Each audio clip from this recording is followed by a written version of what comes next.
Okay,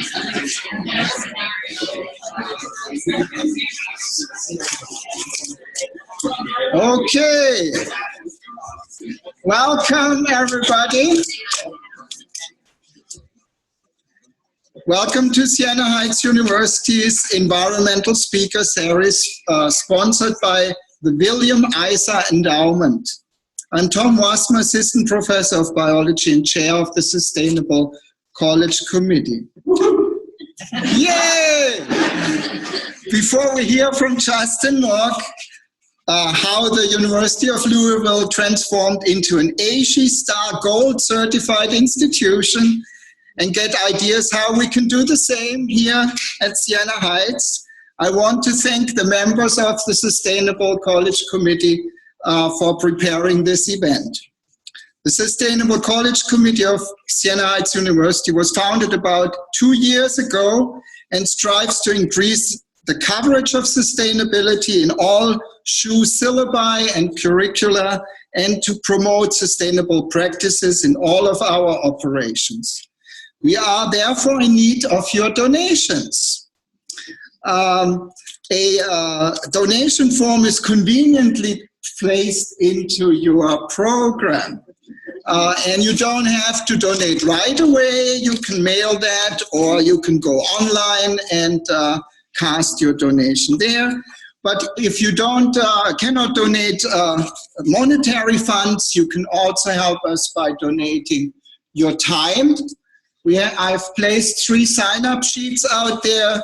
We're trying to get baseline data of our institution to be entered into the ASHE STAR program to track our advancement over the years and compare ourselves to other institutions. So on 3 tables, I have these sign-up sheets. You can use them during our reception after the presentation. And now please lend me your hands to welcome Sister Sharon Weber, Vice President of Academic Affairs of Siena Heights University, who will officially open this presentation. Thank you.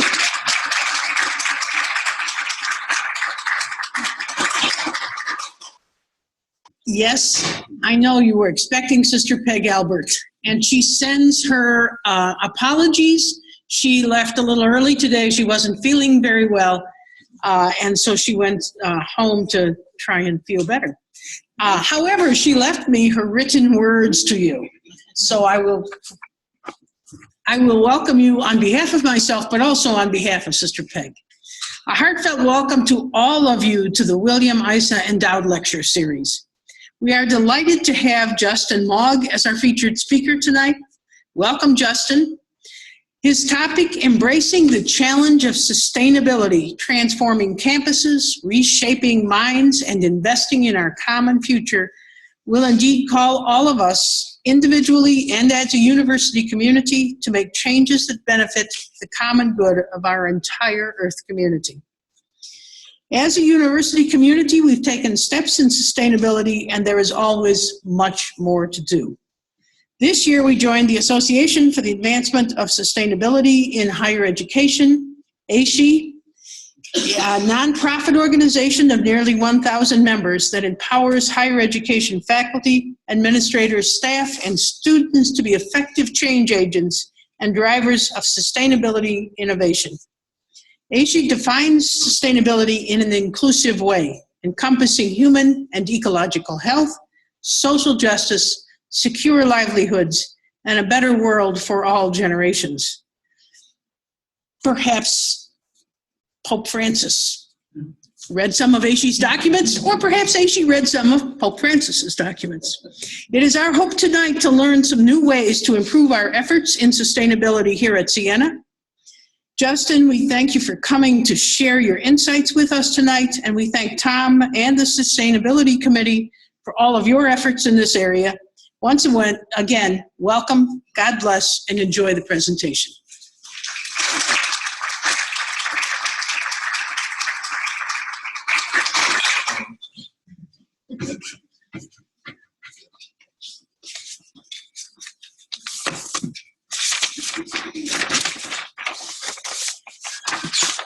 Unfortunately, a byproduct of our culture is the fact that we have learned how to be very compartmentalized.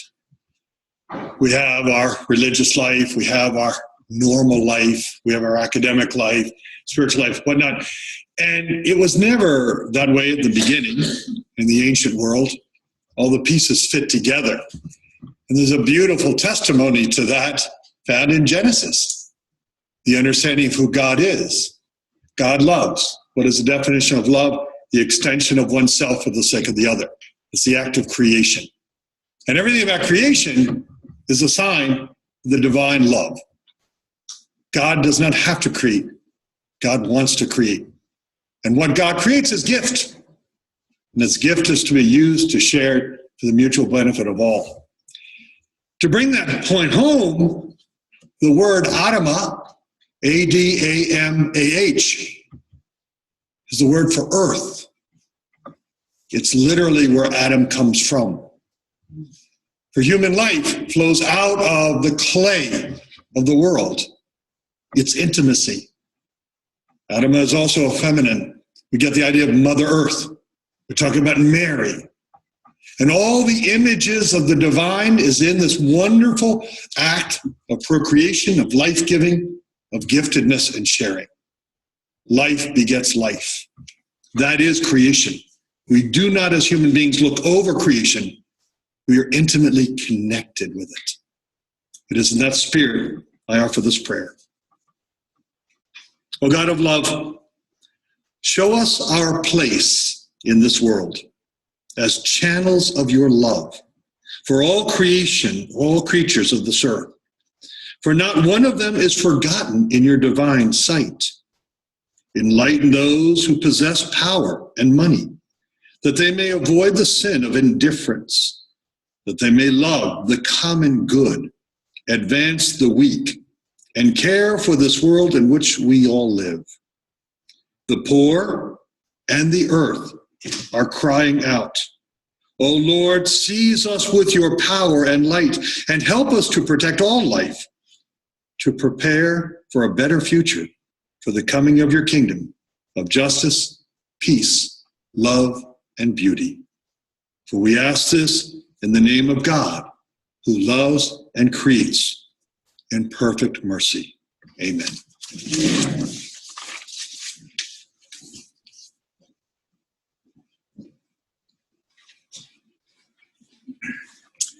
Hello, my name is Dr. Jun Suji, and it is my pleasure to introduce to you our featured speaker. Dr. Justin Mogg is the Assistant to the Provost for Sustainability Initiatives at the University of Louisville. There, he oversees the integration of sustainability throughout the college, including areas of education, operations, administration, finance, and outreach. Efforts that have subsequently earned the University of Louisville the highest gold rating by the Association for the Advancement of Sustainability in Higher Education. These successes serve as a source of inspiration for us, that working together, we can make a difference. Please join me in extending a warm welcome to Dr. Justin Mogg.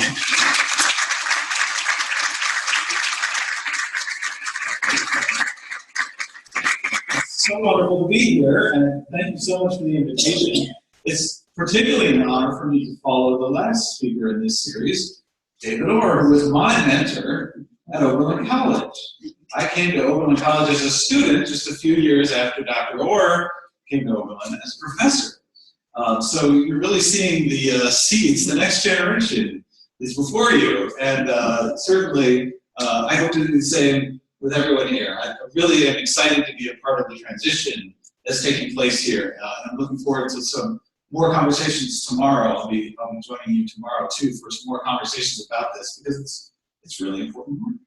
So I'm going to talk a little bit about what we're doing at U of L, but I want to contextualize it before we get there. So this is how I started, right?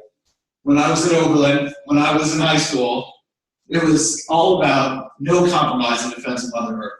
Like radical environmentalists, right? I hear some laughing, like maybe some of us in this room are feeling that way now or felt that way as a young person too. And I still, a lot of that passion certainly still resonates with me. I'm still there in a lot of ways. But as I learn more, as I gain more experience, the more you learn, the more you know you don't know. Now this is where I'm at. Seeking balance. I came to sustainability because I came to understand that we can't just defend Mother Earth and forget about everything else. And in fact, what's destroying Mother Earth is that failure to think across what we just heard, the compartments we put in our lives, whether they're academic disciplines or spiritual life and non-spiritual life, all the different compartments we put things in, right? That's why we've created such a highly unsustainable world.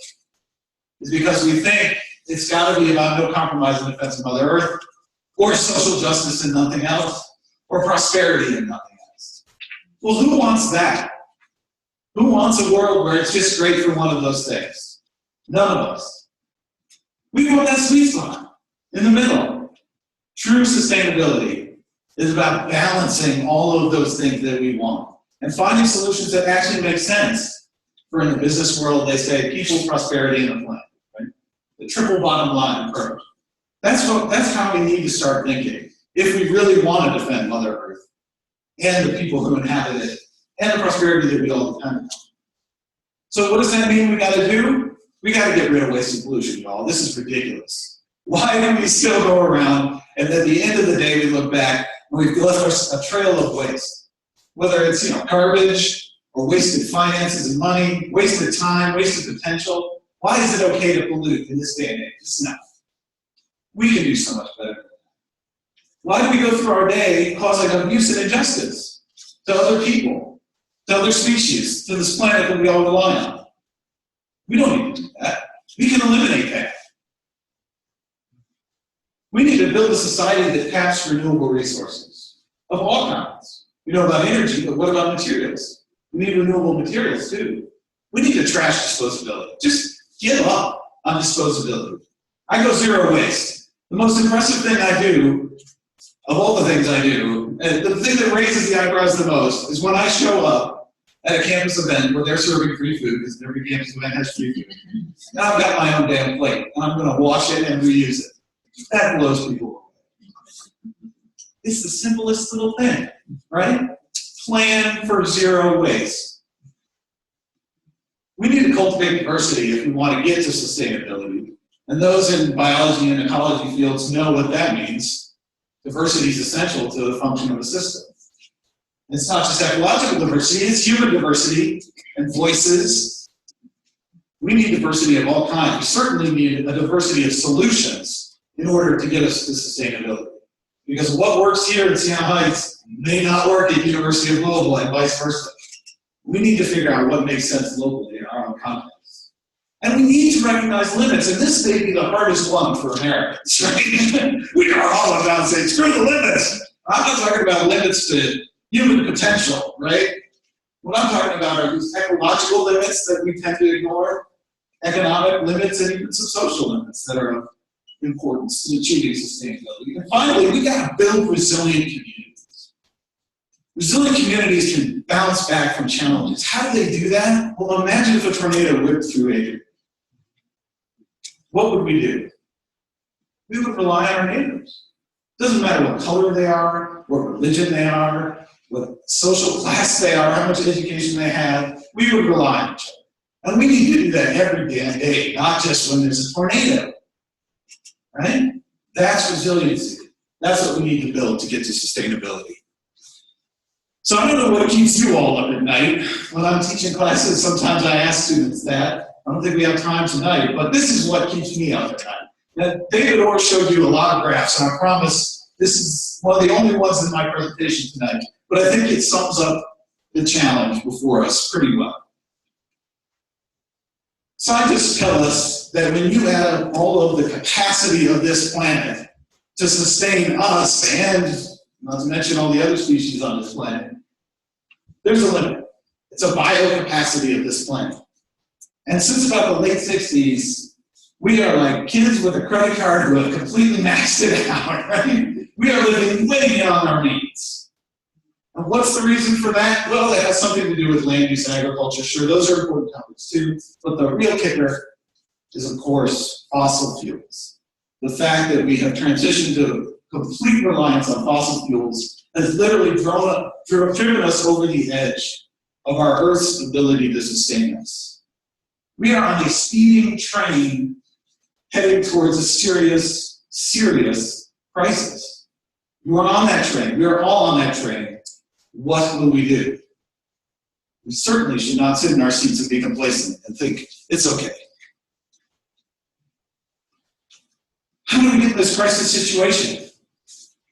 Well, a lot of it is a lack of understanding and knowledge, which is not just because we're not educated, but because it's intentionally hidden from us. So most of us have no idea where our food comes from, right? Some of us maybe grow a few things in our backyard. That's good. I want you to do more of that. Some of us maybe read labels. Some of us maybe try to buy local. Some of us are trying to do the right thing, right? We may shop for organic food. This is an organic farm. Take it out of the window of the Amtrak as we pass through the Central Valley of California. This is what it looks like, in some cases, to produce organic. Yes, no chemicals. Good. That's a start. That's an important start. But we're using fossil water in order to grow this food. You've heard about the droughts in California, right? And what's going on here? People on the complete margins of our society, we're not even allowed to come to this country legally, undocumented, completely vulnerable. How do they hire these people? They go to a Walmart parking lot in the morning with the bus. You can see it right there. They say, who wants to come work on our farm for pennies? Pennies a pound, right? For the broccoli you're picking.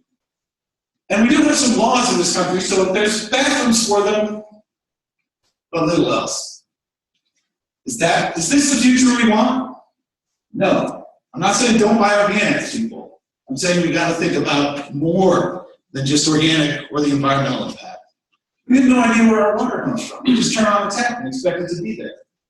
Well, certainly this part of the country knows how vulnerable we can be when we have no idea about what sustains us.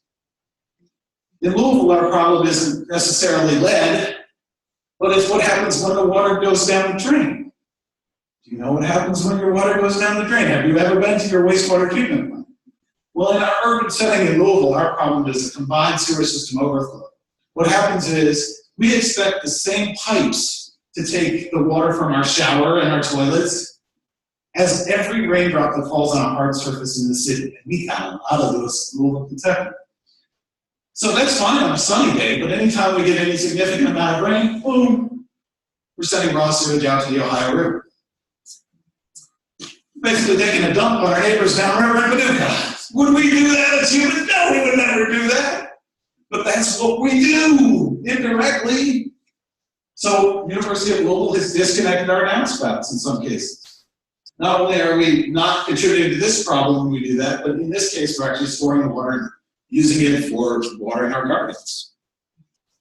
We have no idea what happens to the waste we produce. And recycling is great. It's the gateway drug to sustainability.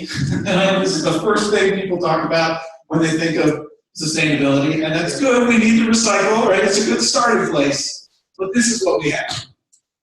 Recyclables that have nowhere to go. We have piles of plastic because the market's crashed right now. And the market fluctuates. But it's not just where do they go, what did it take to produce those things in the first place that then we think of as disposable? So that is my concern with things like bottled water, which didn't even exist when I was in college. There was no such thing. Nobody had figured out that you could get money selling people tap water from somewhere else that you put in a bottle and burn a bunch of fossil fuels to put in front of them, right? We just refilled our bottles with the tap water we had locally. Now, not only do we need to use fossil fuels to make the bottle in the first place, but we got to ship water. I was in the Peace Corps. We didn't have running water in some places. You had to carry the water. If you've never carried water, you know it's a very heavy thing to ship around the country. For what? And we certainly are out of touch with where our energy comes from. And now this is really hitting home as a resident of Kentucky. This is where your energy comes from. Mountaintop removal in Appalachia is the complete rate of our planet. And it's not only appalling for the ecological impact, but it's actually destroying the livelihoods of the people who are there. We have very few coal jobs left in Kentucky because we switched from labor-intensive underground mining to this. Imagine, just use a bunch of dynamite and machines to get you coal. This is unacceptable. And this is unacceptable too. This is West Louisville, where all of our poor people live, and most of them are not white. That's where we have our power plants. And we have giant piles of coal ash. So it's not just what goes into the atmosphere that's the problem, although that is the most concerning one for our global future. But even so, you've got a giant pile of coal ash with mercury and all kinds of toxins, and people who live right there who get this coal ash blown on. We have no idea what to do with this stuff. Now, I got this image from Google Maps, and it's got a nice, it happened to capture the coal barges that pass us every day on the Ohio River. It didn't capture the really exciting phenomenon that you can observe in downtown Louisville, which is coal barges filled with coal going in both directions. What? It happens all the time. The insanity of a marketplace this is what happens when you let the free market decide and figure it out. It'll be most efficient that way. It's insane. It's insane. And we certainly are disconnected from the people who toil in unsafe conditions, literally crushed to death at the Rana Plaza or burned to death in other factories to produce our goods. And I know we need clothing, but what are we sacrificing in order to get it for just a little bit cheaper?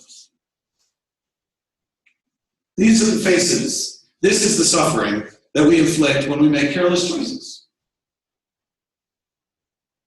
So how did we get here?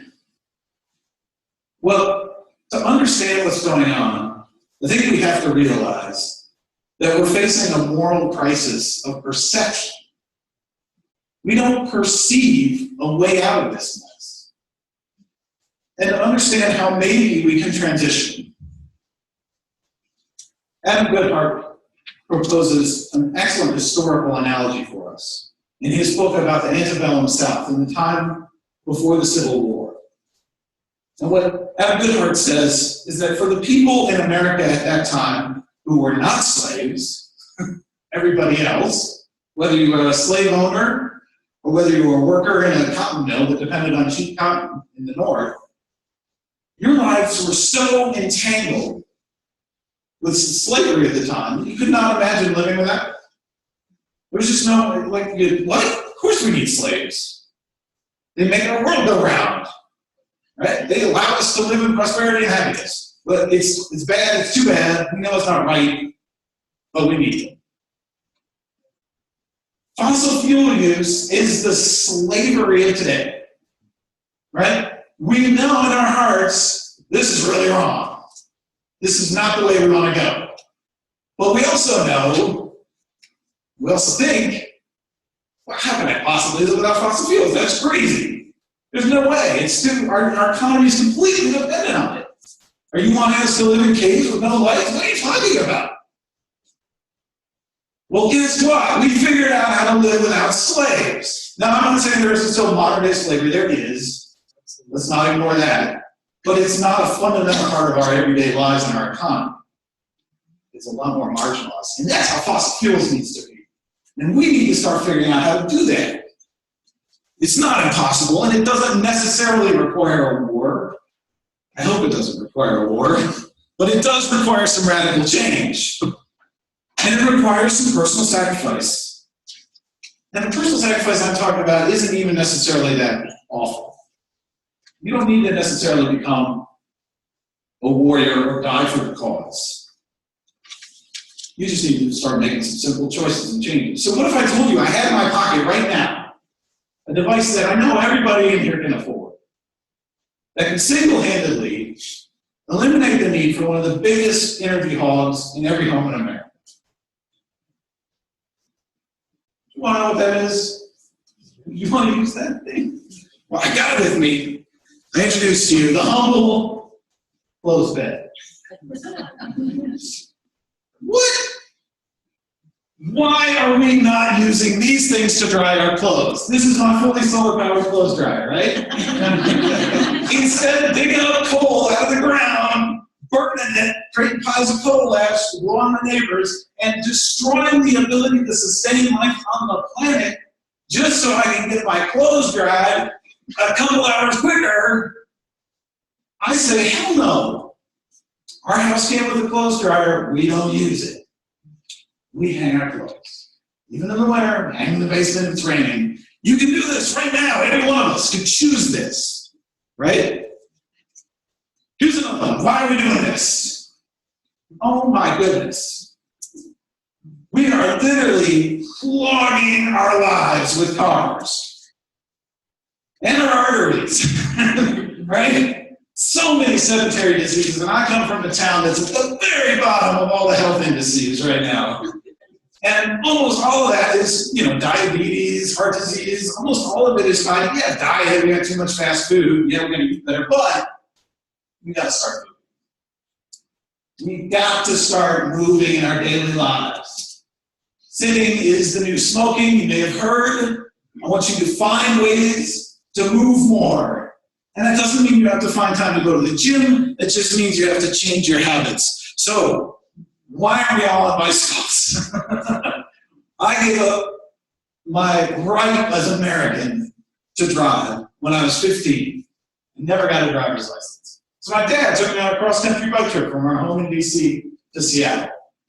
When I got home, all of my friends were busy getting driver's license. And I thought to myself, well, geez, if I can bike all the way across the country, I think I can bike to school.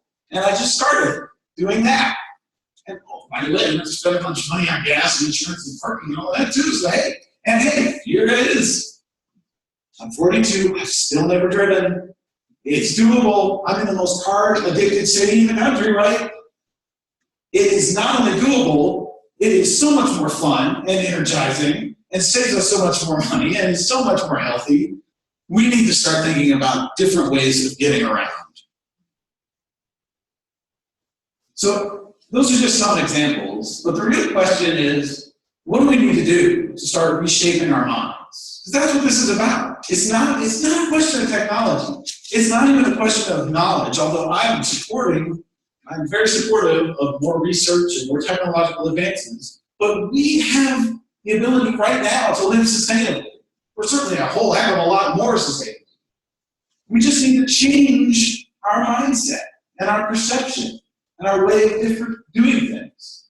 So we need to start envisioning this different future. What would it look like if there was no electricity from fossil fuels tomorrow?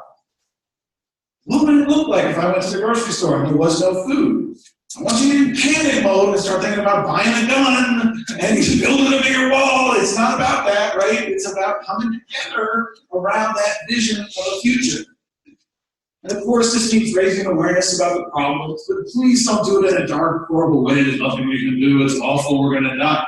No, it's about building a bright, positive future where we don't have all the problems that everybody's worried about right now.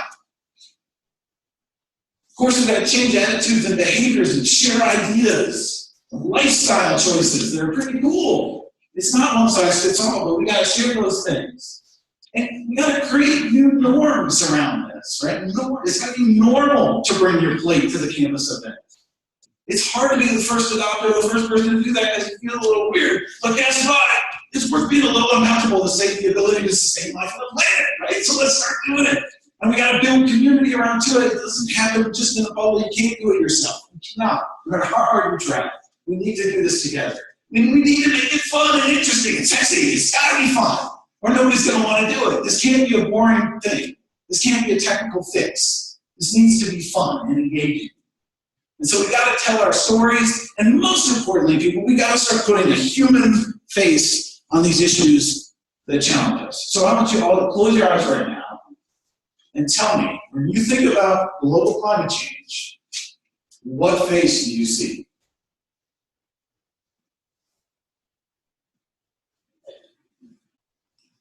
Anybody see a face?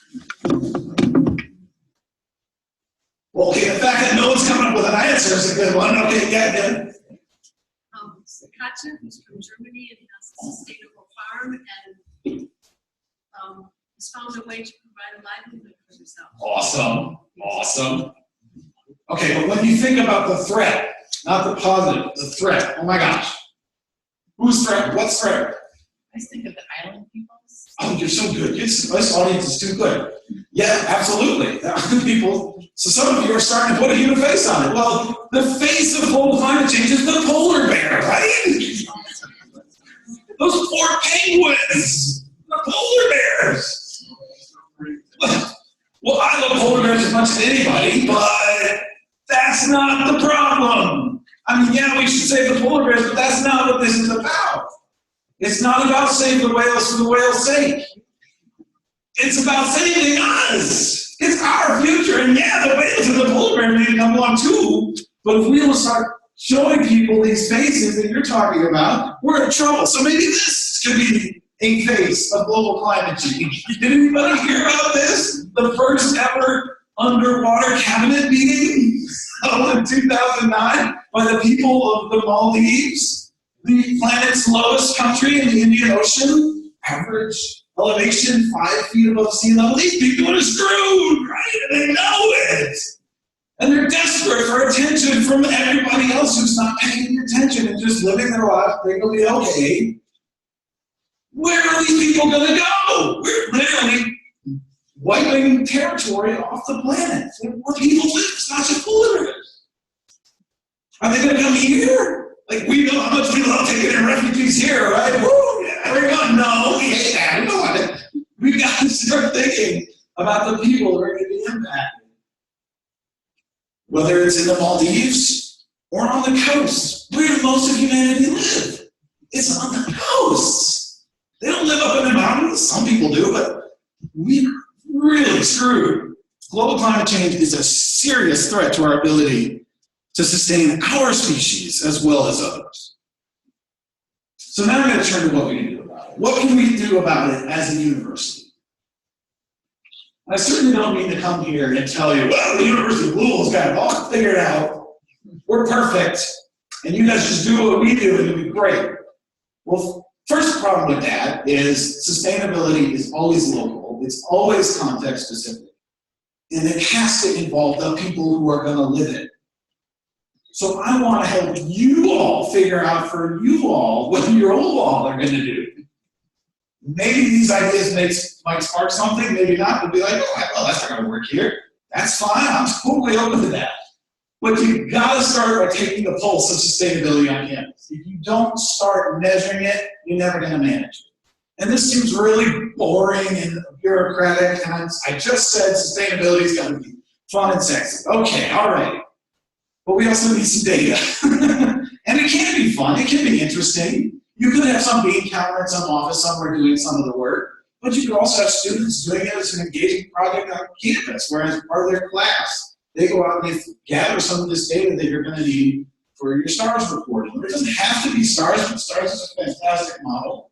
And there's other ways that we've started to get recognition. Once you start submitting your data publicly, you might get recognized. Hopefully it'll be for some good things and not for scandals. We certainly got those at the University of Louisville. But in terms of our sustainability initiatives, we're the only school in Kentucky on Sierra Club's Cool Schools list, and one of 3 in Kentucky and Christian Review's Guide to Green Colleges. We're the most bike-friendly university in the state. We got that certification from the League of American Bicyclists. We're a True Campus USA for many years running. In all of these surveys, though, we are not straight-A students. And that is the most important part of this. We learn from doing this what work we need to do and where maybe some of the priority places to start are. You've got to figure out where you are and where you can start making progress. And you got to make it part of your strategic goal. You've got to build it into the mission of the university. So before I even got to the University of Louisville, they were very wise in making this STARS framework formation the core of our commitment to sustainability. That has helped in every way imaginable. Once you have a university-wide commitment like that, it's not like the fingers have been snapped and change happens automatically, but the people who want to make change have something to hang their hat on, have something to work with when you make that commitment. And another really important piece of this was signing on to the President's Climate Commitment. The University of Louisville is one of almost 700 schools in the country now, or in the North America, including Canada, that have made a commitment to reduce our greenhouse gas emissions down to net zero. That's the fundamental commitment. Every school gets to figure out when and how they're going to do it. That's the fun part. And everyone is totally different. And this has helped us get moving. You also, you can't do it alone, so you need to work in teams. Well, how do we work in teams at U of L? We have all kinds of student-led groups. And in some schools, the students are the ones who actually make the change happen. They just rise up and say, hell no, this is ridiculous. You've got to change this university. And they make a lot of noise, and the administration says, what? I didn't know, what? It didn't really work that way at our university, but we have a really nice meeting of the sort of grassroots interest in sustainability with that top-level commitment, the President's Climate Commitment, making it part of the strategic plan. When you have those, you start getting a meeting in the middle that really starts making things move. But students are going to self-organize about what they're interested in. You can't tell them, go make a sustainability club and have fun with that, right? They're going to be like, no, I like to make solar panels. Okay, let's do it. No, I support that. Or they're going to say, I'm really pissed off about sweatshops, and we got to make sure our apparel is not in a sweatshop. Yes, let's do that. Or they're going to say, we want to build houses that are designed for people who can't afford them. Yes, let's do that. So there's all kinds of different ways that students are going to self-organize, and you just kind of have to, as an administrator or a faculty, you got to run with it. You got to say, okay, this year we're doing that because that's what the students want to do. That's fine, right? You need that. You need students to be able to have that freedom and that exploration. But you also need collaborative groups of students, faculty, and staff who are working together to get things done too. And so we have that in many different ways, whether it's researchers getting together around sustainability, or faculty around teaching. I'll talk more about that in a minute. Or unit-level green teams. And in a big school like ours, 22,000 students, right? So we've got all these different units on campus, different colleges of business, of music, education, on and on. And the culture of it is that a lot of those people don't get out of their unit very much. And so we need people within those units who know the culture of that unit to start making change where they are. So it's even that degree of localness, which is where sustainability happens. And you also need to empower people to become representatives for sustainability in whatever community they run in on campus, whether it's their club or their dorm or their department. And we empower people through our EcoReps program, which provides basic education and certification for people who want to do that, who want to take a leadership role.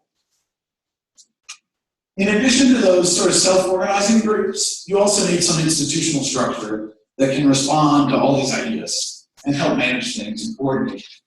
So in the background in red, you can see some of the many different centers at U of L that have been working on different pieces of this sustainability puzzle for a long time. But it was in 2008 when we made that commitment that we formed the university-wide Sustainability Council.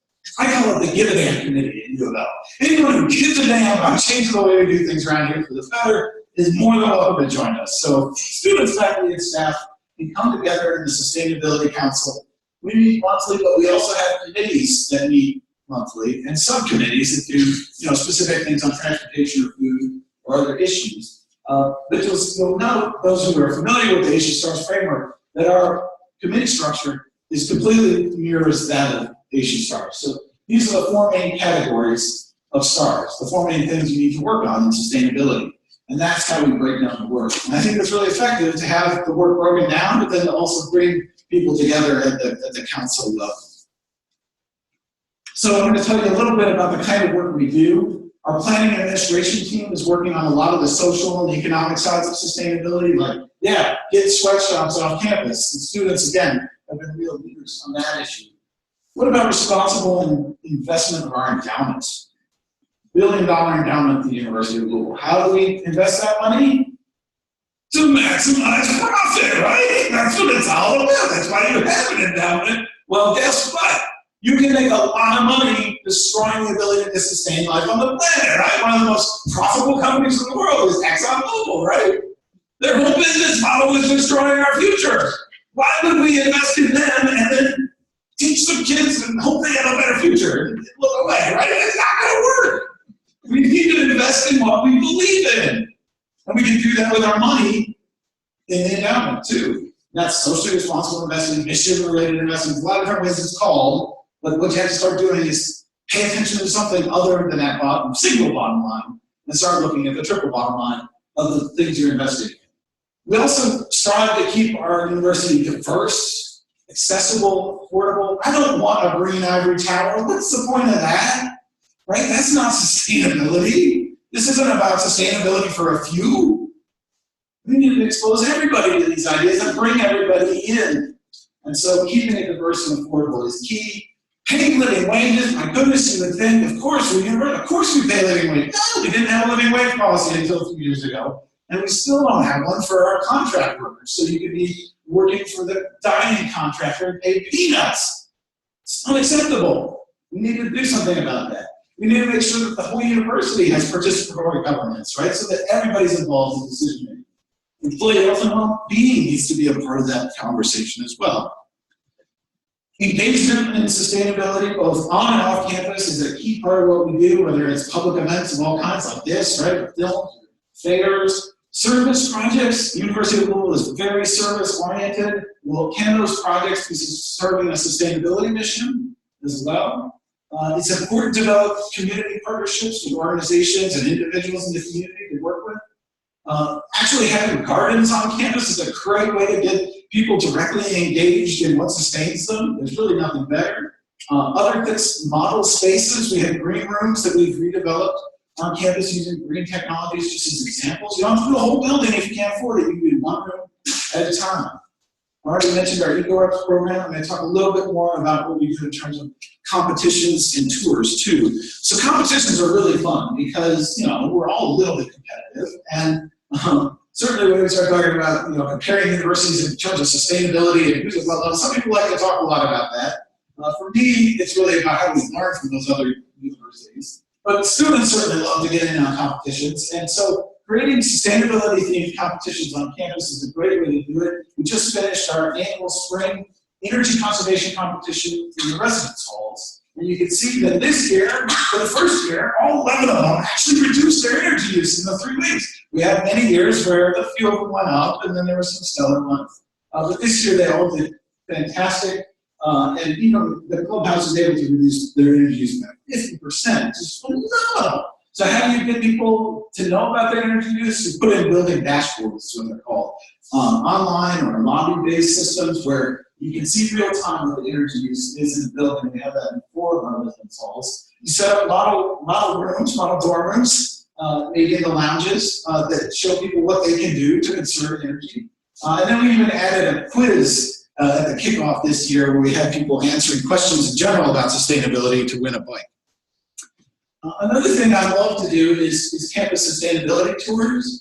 And you could say, well, when can we start doing tours? I mean, do we have enough to show people on? I don't know.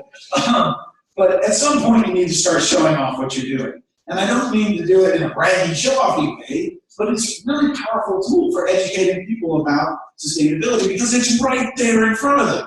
And they can come back the next day and engage with it again. It certainly raises awareness and instills a sense of place, which is vital to sustainability. It's also helpful in sparking campus as a living laboratory for sustainability, and I'll talk more about that in a minute. And it raises the profile of the university, too. You can get these kinds of tours for people who might get money to the university, for instance. And certainly, for me, for someone who gives the tours, it's really helpful for taking stock and really seeing things afresh and through new eyes through students who ask interesting questions every time you go. So here we are. When I stand on this sidewalk on campus, I tell people we're on a divide between the old and the new. So on this side, behind them, is the largest crop in America.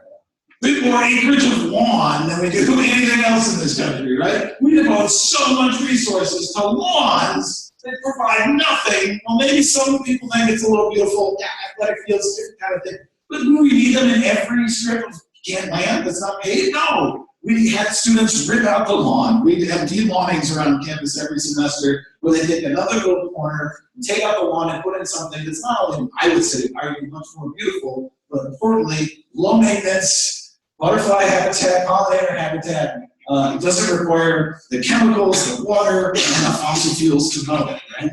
Simple thing that students can be involved in. So what do we highlight when we go on our tour? Well, everything from what we're doing in urban agriculture, edible landscaping, to our transportation alternatives, which people continue to not be aware of, renewable energy projects or energy efficiency, buildings and what we're doing in them. We even have one vegetated roof on campus now. You take people to the dumpsters, no other campus tour goes to the dumpsters, I guarantee. But I tell people, you gotta start ripping off that mask and showing people what it is to live in this society and think about where your resources come from and where they go. We also certainly talk about campus trees, which is a really important part of our campus and a really important part of our climate commitment too, because everything else we do is about doing less bad. And we all want it to be less bad. But with trees, we have the opportunity to do something positive in terms of global climate change, because they actually remove carbon from the atmosphere, as well as making oxygen for us, right? And providing shade for buildings so we don't have to heat them as much. So we even have an online version of this. If you can't get people out in the field, or if you live in Adrian, Michigan, you can come virtually to our campus and learn about our many and wonderful campus trees. Let me talk a little bit about what's most important. All this other stuff is good, but the whole point of the university is not to be a good environmental steward or good with our finances, right? The point is to educate and to study solutions for the future. So if we're not doing that, then I don't really care how great the university is, right? We need to be changing minds. That's the most important challenge of sustainability. So we need to make it part of what we do, and that's what our education and research team does. Everything from the first simple steps of just identifying what are we already teaching that's sustainability related. We were astounded, actually, at the number of sustainability related courses we had in the catalog. It's still not searchable. You still can't find out what are we teaching in sustainability. We're working on it. It takes forever. We're getting there. We're also developing interdisciplinary academic programs, because this is really how you reshape minds, is start teaching people to think interdisciplinary about the sustainability. And so we launched a master's degree in sustainability this fall, and next fall we'll be launching one in a bachelor's degree too. We also promote collaborative interdisciplinary research through that Sustainability Scholars Roundtable, and we get faculty together who are interested in teaching about this, and I'll talk a little bit more about that. So our Green Threads workshop is for faculty from any discipline on campus. Doesn't matter whether you're teaching an English class or an engineering class or a biology class, you can teach about sustainability. What? Yes, you can. Your whole class doesn't need to be a sustainability class. You just need to talk about these themes, and the umbrella is really broad, so you can do it in any class within the context of your course of study, right? And so we bring these faculty together every spring. We've been doing it since 2009.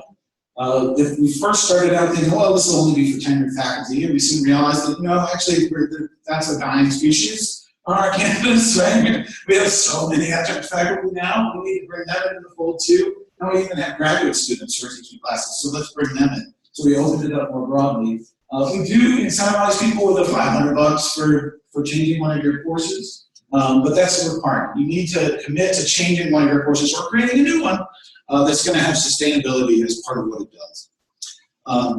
A really exciting new field in sustainable campuses is this whole idea of making the campus itself a living laboratory. Because we walk out on our campus every day and we see an array of challenges in sustainability that are still out there. And yeah, we could maybe raise some money and hire a consultant to help us figure out what to do with our stormwater.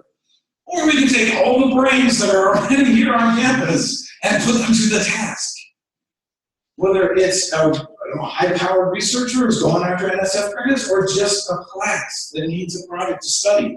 We should be putting those brains to work, solving all of these challenges in sustainability. And this is just like my quick brainstorm of the kinds of things we could do on our campus to involve people in studying sustainable solutions. And the most recent one, which I'm really excited about, is captured in this picture. So we have maple trees on campus that nobody had ever thought to tap. And I know up here in Michigan, maybe that's a more common thing, but yeah, you can even tap maples in Kentucky.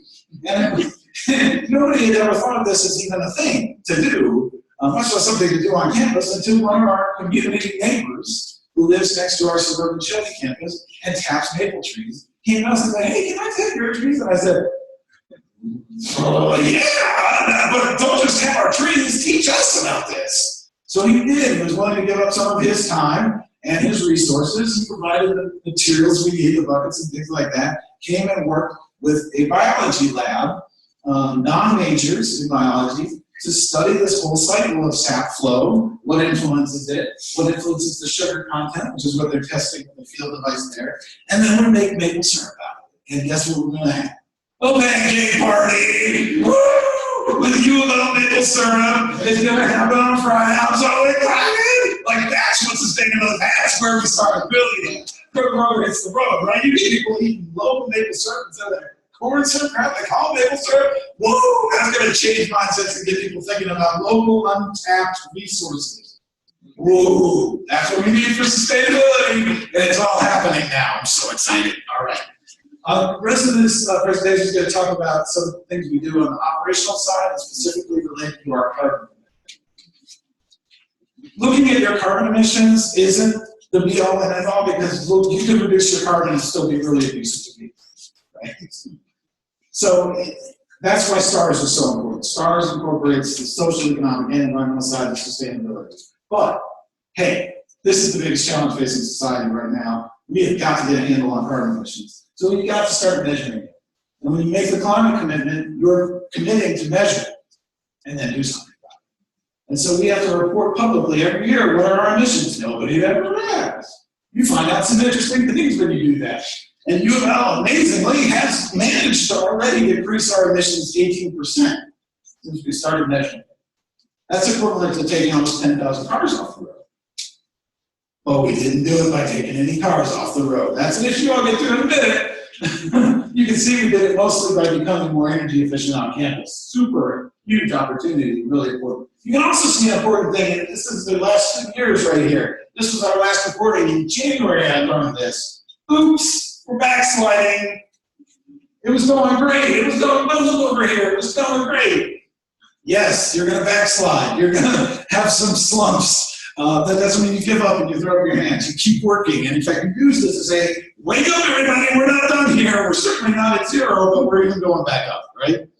So you've got to get a handle on what are the sources of your emissions. And for us, about half of it is that electricity we purchase. I don't know what your fuel mix here for your local utility is, but we're like 98% coal because we're a coal city, so you earn it. It's a local resource. Nah.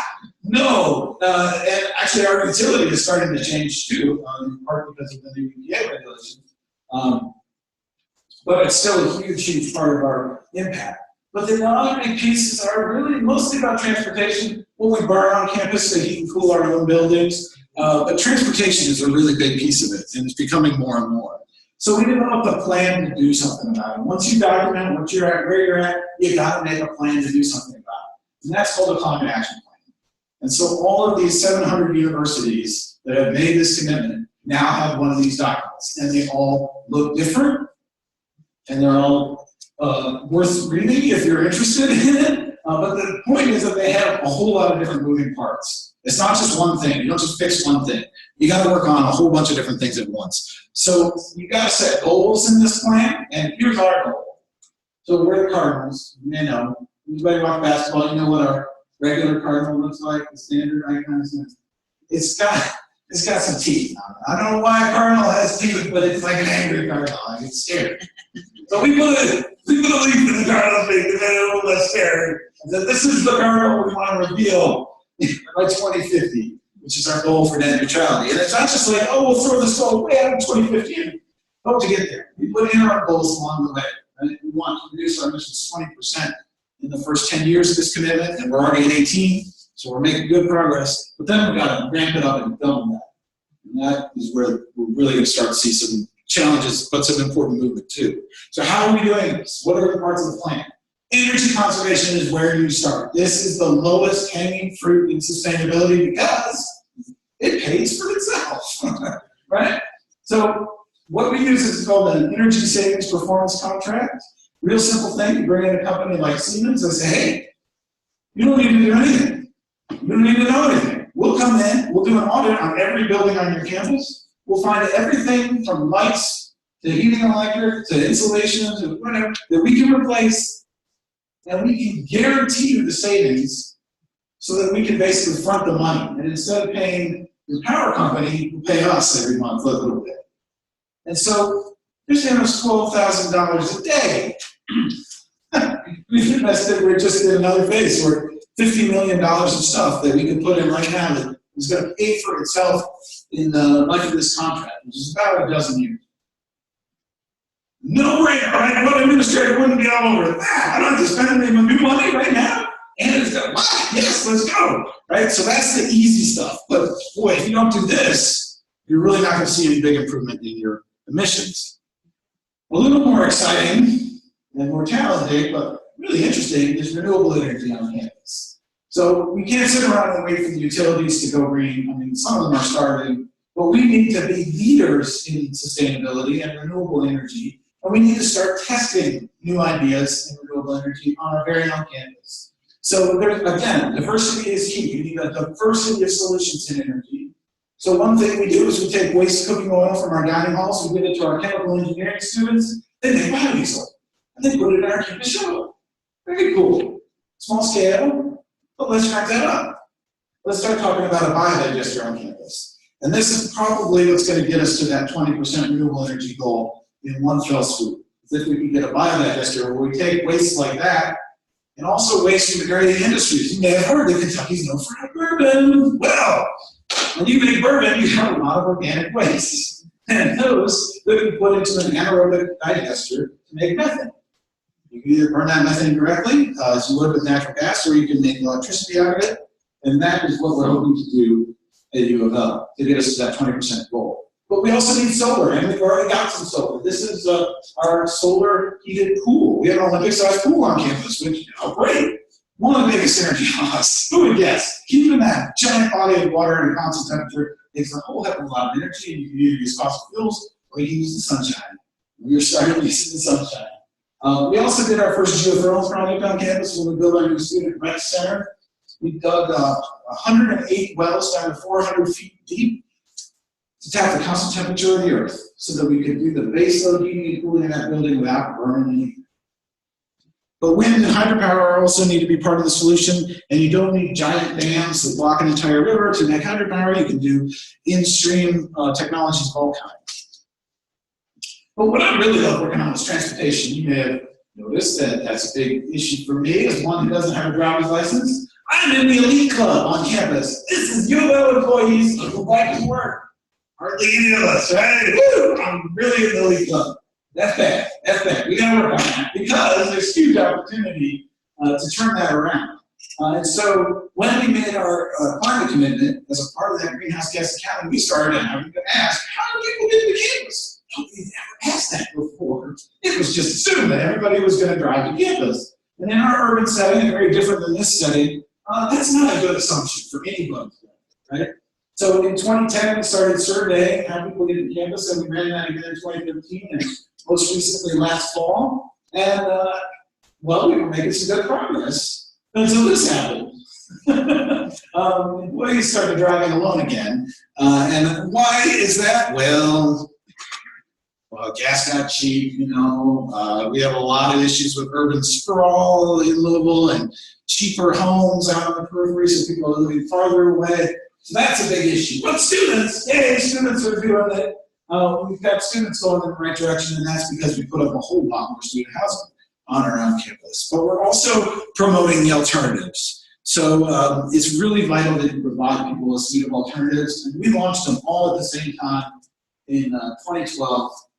We launched an Earn a Bike program where if you give up the right to a parking permit at the university for 2 years, we'll give you $400 to go use it in an area bike shop. It's super popular. Oh my gosh. Of course, everybody loves free stuff, but people are making a commitment to not drive to campus, not bring their car to campus, which is actually a huge financial burden for the university. It costs us $5,000 a spot just to make us one surface spot, just a building.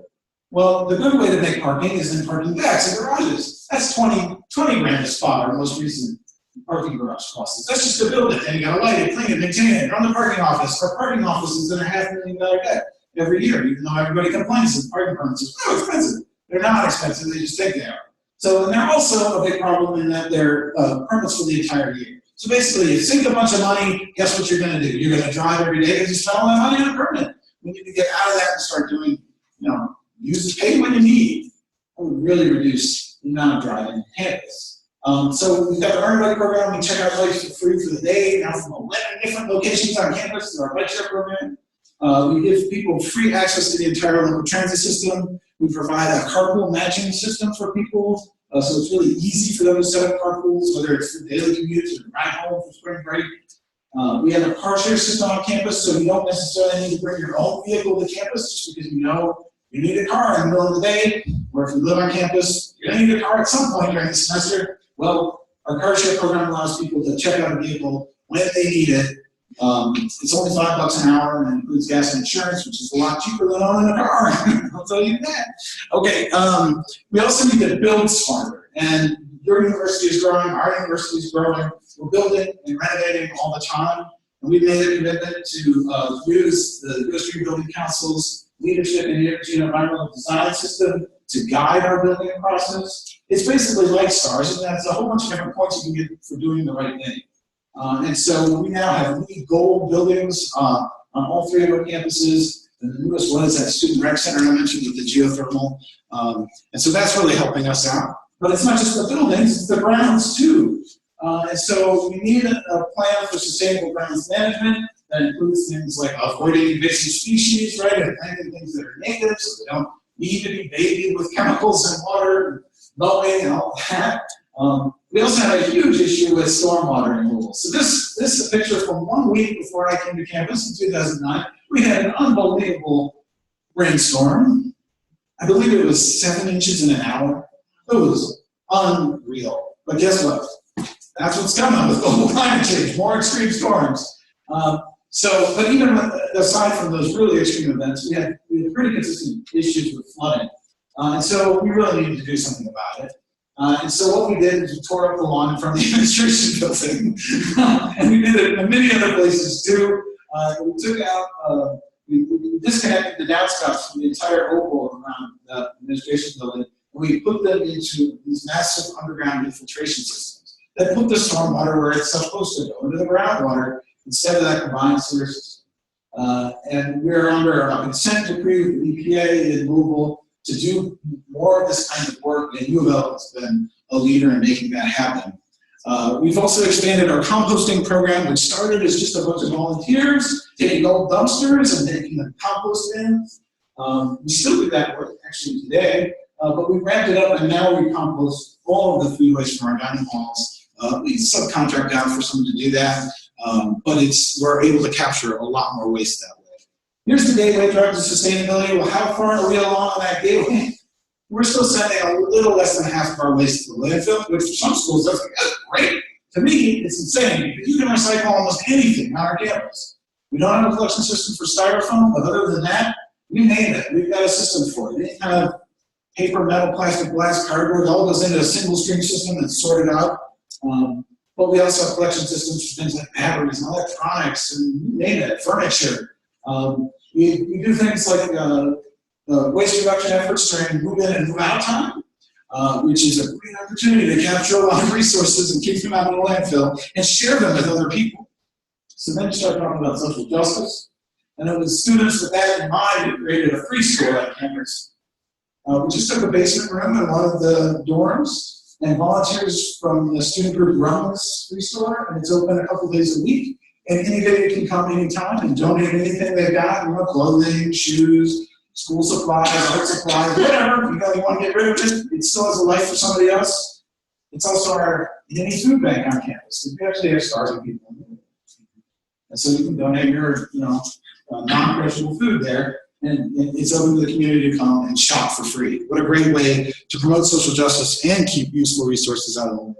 Oh, I want to share one other thing too. When we rolled out our single stream recycling system, we took everybody's trash can in their office and we got rid of it. We said, no, there's no trash can in your office. This is your trash can. We did it with little coffee cup size bins and put them on their desk. And the message was, you can recycle anything. You are not producing trash, you're producing recyclables. So, your banana peel, okay, your kiwi wrapper, okay, it's going in here. And when you need to dump that, you take it out to a common trash can. The custodian's going to come to your office and take your recyclables. Anything else, you're in charge of. Flip it on its head, make people in charge of the stuff they don't want to think about. Local food is such a cool issue in sustainability. It's really the nexus. It's where it all comes together. What we put in our bodies obviously affects our health so much, but what an effect food has on our local economy. You know, we live in agricultural states, let's support our local farmers, and what an effect it has on our environment, right? When you buy local, you can actually know how the food was produced. You know, is this modern-day slavery on our farms? And are we using pesticides?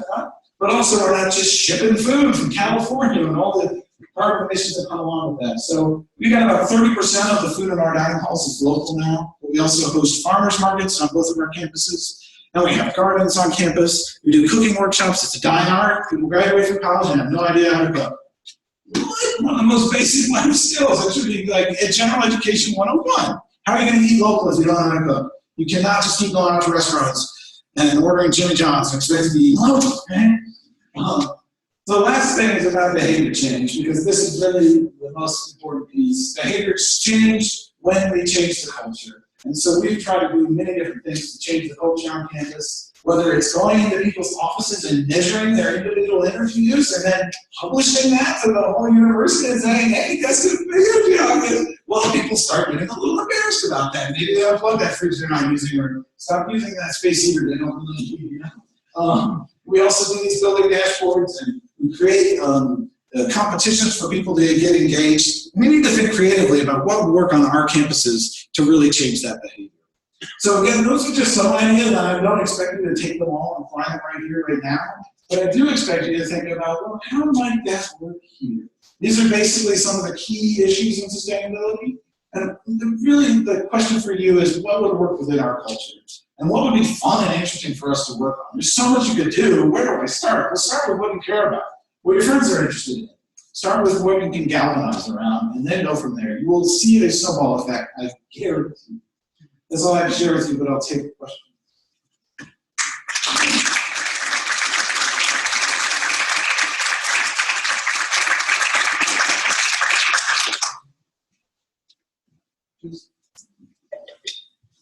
Is there any way we can have access to your slides on? Oh, sure. Yeah, can we send them out? We will post them on the sustainability website. The previous speakers' presentations are also there. I can show you afterward. Or maybe in the announcements. Yeah. There we go. And a really good resource for you all is the website louisville.edu/sustainability. It has great details about all these different things and more that I've been talking about, using videos, pictures, and stories, and find out how it works at our website. You can also use our e-course training, which talks about how to do sustainability at UofL, but certainly some of the topics are of general interest too. So feel free to use those. It's a whole series of short videos. Yes? When you started at UofL, can you describe the climate that you came into in regards to how the university as a whole felt towards sustainability and making all these changes? Yeah, well, it's in a big place like that, it's really hard to just characterize this was the climate on campus. What we had was we had already had the top level commitment. The president had made a climate commitment. And we had simultaneously put into our strategic plan that we were going to pay attention to stars and try and increase our score in stars.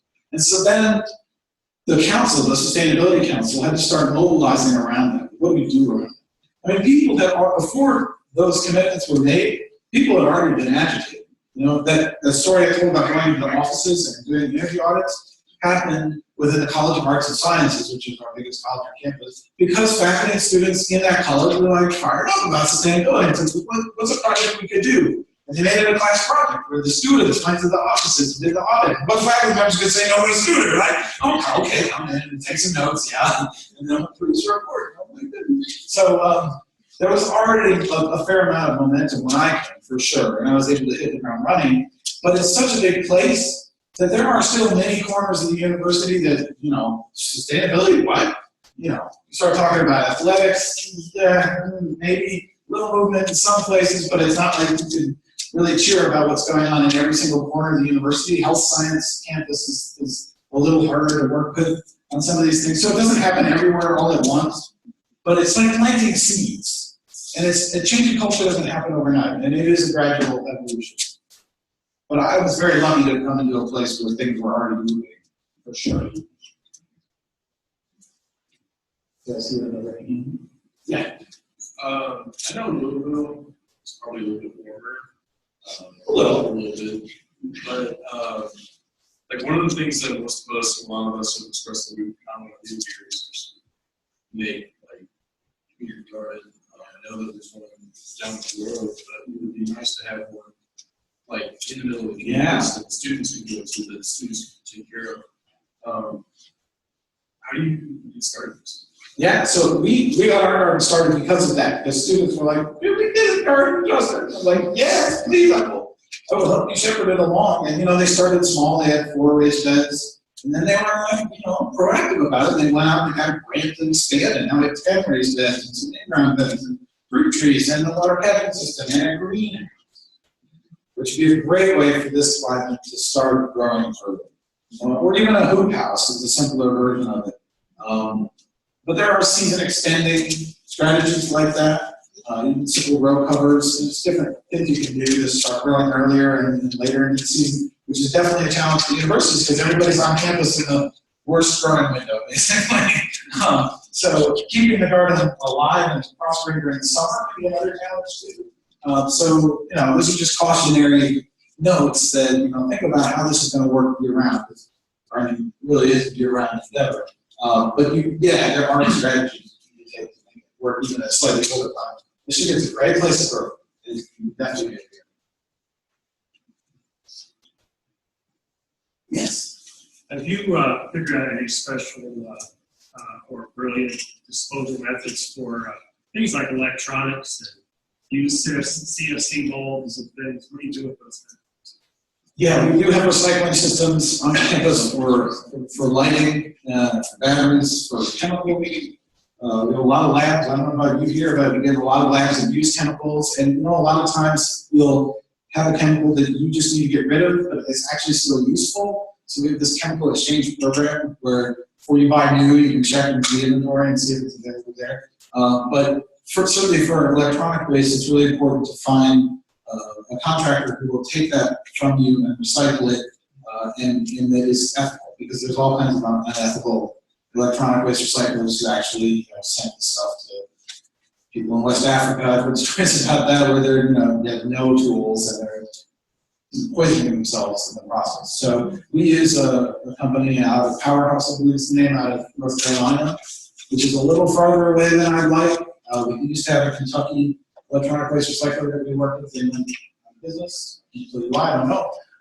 But we have a new contract with this North Carolina firm, and we, from what we've seen, we really respect what they do, and they're willing to take pretty much any kind of electronic, think of a plug, anything with power, and recycle it, and they even will pay us, a few pennies per pound for almost all of it. They don't, CTR tubes, tube televisions, those kinds of things, we would have to pay to dispose of, but they're actually paying us a little bit for that. So hey, no-brainer, right? And so we're starting to think now about, well, how do we set up a system so we can accept these wastes from everybody in the community and not just U of L? Because we actually need a little bit of money on it. We had a good system for that. We don't yet. It's important to find those contractors who can work with you and provide that service. And maybe in a smaller institution like this, you have to join forces with other institutions so you can get to a scale where it makes sense. But it's certainly a huge issue. I mean, man, you go through electronics like crazy these days, which is not just an issue about what we do with waste, but the resources that go into that is highly unsustainable. So we need to think differently about how we do that. But anyway, in the meantime, it makes sense to have a good recycling. Yeah. I saw a study abroad, travel, air travel. Oh my gosh, yeah. So we don't have a huge number of students who study abroad here, but we also have like alternatives for break trips, stuff like that. So how do you encourage students to take advantage of those kinds of opportunities off campus that require travel but still work on? I know, right? As someone who got a full break to do this dissertation research in the Philippines, I hate to go to a student and say, no, don't study abroad. It's too awful on the planet. I understand that travel is important, and we need to travel to broaden our own horizons. So the best we can do is, if we have to fly, is to offset that carbon. So basically, you pay a carbon tax, a self-imposed carbon tax. And you say yes, and there are calculators online that will easily help you do this. And it's not just for travel; you can do it for your daily life. All sorts of carbon calculators that you look at bus and car and your household carbon production, give you a number, and then you pay a tax based on that number. And what does that money go to? Well, it depends on where you're buying your carbon offsets from. And again, we get into issues of maybe there's some less reputable options out there. So what we really promote at U of L is the Appalachian Carbon Partnership, which is an organization that works in Appalachia to preserve the forests of Appalachia, small urban lands. And so they take the money we give them and pay landholders who would otherwise have no other economic outcome but to cut down. So there may or may not be a local or state organization that does carbon offsets. Another thing that other schools do is they put all that money in a pot to invest on campus. Ooh, what if we use that money to plant trees on campus or on campus grounds, or to put on solar panels or other renewable energy projects that we know are going to reduce the amount of emissions we produce in the future. So creating some kind of balance instead of just telling all those people wanting to study abroad, no, you know, we need to be a little reasonable and see this. And that's how we're going to get to net zero, right? When we say we have a goal of net zero, it's not that we're going to 2050 and never emit a single carbon atom. Well, yeah, we are. We're just going to have to offset the stuff that we can't not. And we need to do it mindfully and carefully, but it's important. And you can start doing that now. So what we do with our study abroad students is we encourage them to consider it. And we do little challenges and prize giveaways, you know, raffles for people who do carbon offsetting. Other schools make it mandatory. Center College in Kentucky started that way. They said if you want to study abroad, great, but you're going to have to pay mandatory. And it's some sort of simple flat fee, so you don't have to do the carbon calculator every time. But you know, everybody who travels abroad is going to pay $20, and it's going to go in an on-campus investment in reducing our emissions in the future. And guess what? Nobody falls. You know, if you're paying $1,000 to go on a flight, $20 whatever. So there's ways to handle it. It's a good question. What was the funniest or sexiest thing you implemented that yielded the happiest or most surprising result? Okay. That's an awesome question. Well, I don't know how funny it is, but I would point to our Earn a Bike program. So we're giving people joy. Literally, when you get on a bike, it's fun. Every time I get on a bike, I get to feel like a kid again. I have some fun getting where I want to go. And so we not only give them a bike, but we give them a little bit of training on how to use a bike safely and happily. And so you can get on a bike in Louisville, Kentucky and have a miserable time because you don't know anything about how to bike in bad weather or how to find a route that isn't insane. There are a lot of insane routes you wouldn't want to bike on, but actually there are lower traffic ways to get where you need to go. So we help people find the fun way to campus. And I'm not just saying this because we actually then go back and we survey all of the participants. And we ask them, you know, what is it that you got out of this program besides the free bike? And then I didn't bring the chart to show you. I didn't want to show you too many charts. But one of the biggest responses is, I have more fun. Wow, that is awesome. So what a great thing to do. But certainly our gardens are fun. Anything where you get people together, the maple syrup, man, that's fun, you know? Wow. So yeah, looking for ways to do that, even at like a state university where we're all different properties, is really important. What else? Yeah. Do you have much success going paperless on campus? Yeah, I'm going to more and more paperless meetings. It's certainly happening, but especially when you start talking about the medical campus, oh my gosh, there's all kinds of policies in place about our student government had a policy. Oh my gosh, I just learned it. I didn't know it existed, but it was every time there was a campus event that involved spending more than $1,000, you had to produce a 30-page report, and it was in the rules that it had to be printed and submitted. And so one of the student government leaders looked at that and said, you know, we can get out of Stone Age and do this electronically, so they changed the rule. Now the student government doesn't have to produce a 30-page report for every. So it's starting to happen, but some fields it's a little more challenging, not just because of on-campus policies, but external policies too. But things like meeting agendas, and proposals, and things like that are pretty easy to share electronically. And we have a lot of different means for doing that on campus now, so it is exciting to see. Just adding to this about teaching, is there like, and you have also these workshops you mentioned, right, where teachers are learning how in their discipline to have more sustainability. But one of the things is also for their coursework, right, to go paperless. And is that increasing as well? Yeah, I haven't measured it, so I'm really speaking off the cuff here. But certainly, a lot of people use this, our Blackboard software, it's called, to post syllabi and things like that. Reading assignments, they're not necessarily all printed and handed out. We also have some electronic textbooks now. Certainly, we've amped up our textbook rental instead of purchase. Like, that's insane. I still have my college textbooks because I can't bear to throw them away, but I'm certainly not reading them every day, right? Like, it would have been much better to rent it. So we're trying to do more things like that. But it's always up to the individual. It's not like the university can easily pass a policy and then expect every faculty member to follow it. That's really tough. So it's about bringing people into the fold and giving them the tools to do it.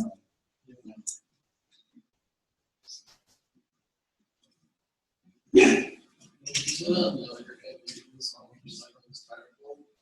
We don't have a collection system yet.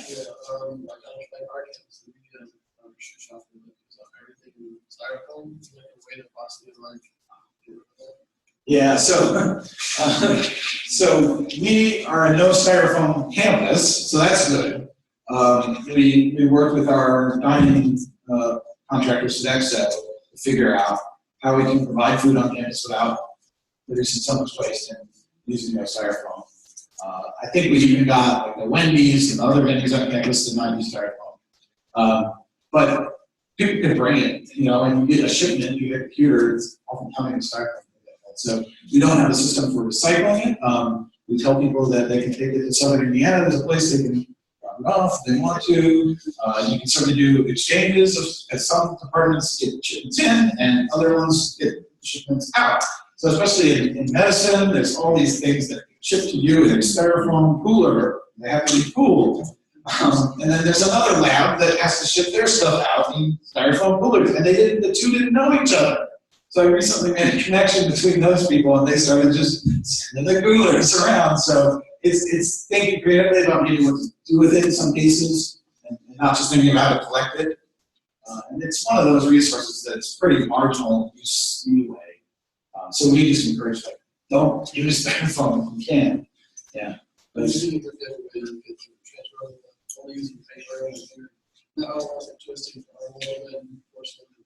yeah, I mean, you're their customer, right? Yeah. So if the customer never asks for it, they're never going to do it. So I'm not saying I'm putting it on your lap, but in a way I'm saying, well, yeah, I am. Like, why not ask for that? And then have your friends ask for it too, and then ask administration, can we please do something? And maybe what you do to help incentivize it is set up a composting system, whether it's on or off campus composting system, so that you can collect the compostables, paper, cardboard versions of the same damn thing. And actually, get it back, making new food instead of pile of fossil fuels. That's what I do. So, I mean, working with them to figure out what will work is always helpful. And people are often, really focused on the cost. And, oh my God, those things that are advertised as compostable items are so expensive. We can't possibly do it. Well, maybe it's not what's called compostable. It's just something else that happens to be compostable that is actually affordable for you. So figuring out that economics of it is important, but certainly demanding it is a good place to start. You showed a building with some panels on it. I'm sorry, yeah. Electrical panels? Yeah. Yeah. And did the university buy those, or did they work out something with a local utility? Yeah, so there's a lot of different ways to get solar panels on your roof. In some states, not Kentucky, it's not illegal to do something called the power purchase agreement. where basically instead of fronting all the costs for the solar panels or any renewable energy system up front, you work with a company who will put them on, and then you pay them instead of the energy utility. So you're making it now. I'm going to pay you every month this much money for that service, and then often at the end of the life of the contract, the institution gets to own the panels. That's a great way to go. I don't know the laws in Michigan, but it's illegal in Kentucky. We're working on it. But we didn't do that, obviously, for our building. That was a legal facility, and it's a biohazard facility where we test like the Zika virus and things like that. And so I think there was a lot of federal money that went into that project as part of the National Biohazard Lab. And so that's probably what helped us figure out the financing for it. But we've done, different kinds of grants to get it going. There's different ways to make it happen. You can certainly do on-campus fundraising. You can do the carbon offset pool of money kind of thing. Because the payback still ends up being 20 years or something, right? Pay out your pocket. 20 years is probably steep. The cost of solar has gone way down as the solar panel manufacturing industry has gone up. So it's actually getting really quite competitive with fossil fuels these days. So yeah, it can be pretty affordable if you do it right, for sure. Anything else? Should we adjourn for dessert? I don't want to hand you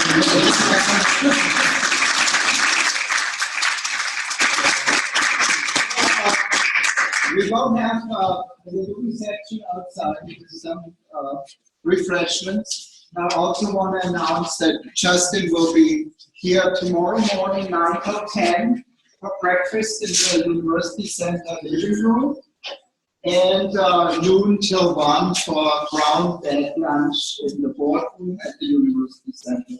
You are invited to join us for these two events, to ask him more questions or listen to his answers to other questions. Thank you again. Yeah.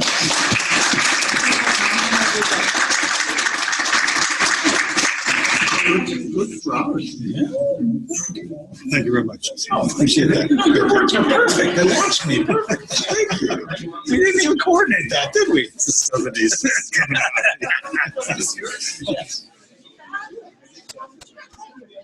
Oh, Tom, you know the seniors go in the tree.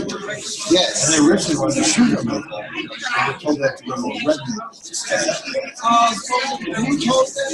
Oh, I suggested red maple, but you have to see what kind of soil sugar milk likes.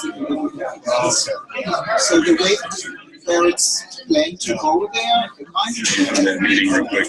Yes. but I think sugar milk.